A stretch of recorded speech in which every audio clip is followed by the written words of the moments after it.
বিশ্বনবীর স্ত্রী সাউদা এসে বলে, নবী, আমি আপনার কুমারী বউ আয়েশার ঘরে তরকারি নিয়ে গিয়েছিলাম। তরকারি দেওয়ার পরে আপনার স্ত্রী রেগে বলে, তরকারি দিলা কেন? আমি কি তরকারি রাঁধতে পারি না? রাগের চোটে তরকারির ঝোল নিয়ে পায়েস নিয়ে আমার গালের মধ্যে মাখিয়ে দিয়েছে আপনার বউ। আপনি তো শ্রেষ্ঠ বিচারক, ও নবী বিচার করে দেন। বিশ্বনবী সাউদার কথা শুনলেন, মা আয়েশাকে ডেকে পাঠালেন। মা আয়েশারে বললেন, ও আয়েশা, আসলে এমনটা করেছো নাকি? মা আয়েশা বলে, নবী, তখন আমার মেজাজটা বড্ড গরম ছিল, রাগের মাথায় ঝোল নিয়ে আমি সাউদার মুখে লাগিয়ে দিয়েছি। আসলে কাজটা ঠিক হয় নাই, আমারে ক্ষমা করেন। বিশ্বনবী দুইজনের কথা শুনে ঠান্ডা হয়ে বসলেন। সুবহানাল্লাহ।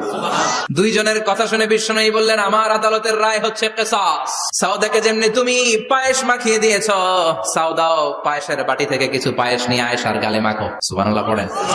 সাউদাও বিশ্বনবীর রায় অনুযায়ী বাটি থেকে পায়েসের ঝোল নিয়ে মা আয়েশার গালের মধ্যে মেখে দিলেন। মা আয়েশা কি আর করবেন, হেসে দিলেন। সাইয়েদাতুনা সাউদাও হাসলেন, বিশ্বনবীও হাসলেন। আরশের উপর থেকে খুশি হয়ে গেল কে?